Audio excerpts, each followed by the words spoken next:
BBC4's A Night of Numbers begins now with a short film exploring the Ethiopian system of multiplication, a bizarre system that ignores some numbers and dismisses others as unlucky.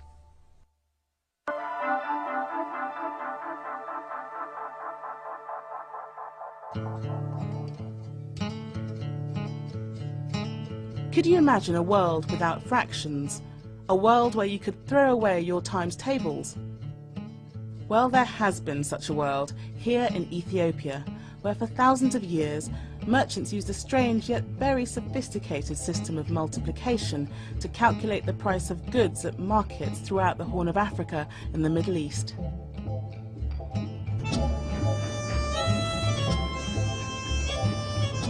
Today, the price of Ethiopian coffee is calculated on cash registers. But where we in the West rely on modern technology, thousands of years ago, traders made their calculations with pebbles. All they needed to know is how to halve a number and how to double it.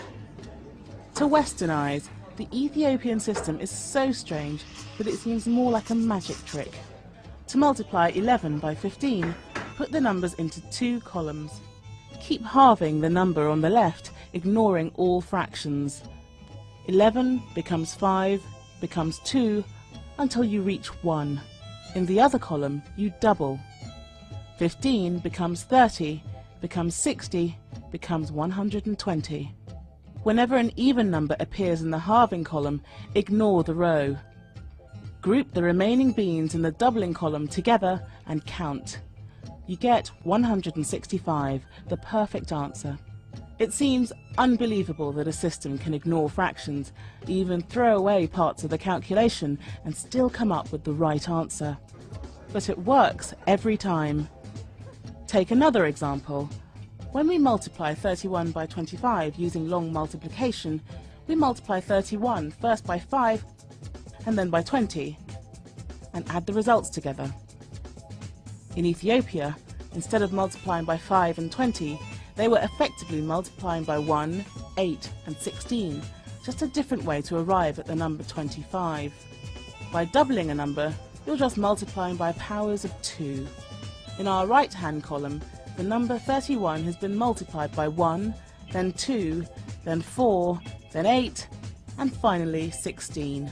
But all that we need are the numbers that make up 25, that is the 1, the 8 and the 16. And here's the clever bit. By crossing out the even numbers on the left, you're always left with the correct powers of 2 on the right.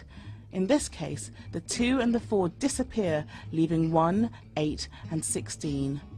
By breaking the multiplication into powers of 2, the calculation has been converted into base 2 arithmetic. Once the sum has been broken down, all that remains is a simple addition. It's a system that seems completely foreign to Western eyes, but in fact we use it thousands of times a day because it's this system that powers today's computers. So there are 3 ways in which this is written. Secondly, it's breaking multiplication down into a series of addition. And thirdly, it's breaking everything down into very simple steps.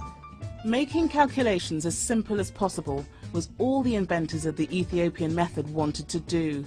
The solution they came up with is central to the way we live today. The ways they perform their calculations are almost exactly the same as the working methods of a computer.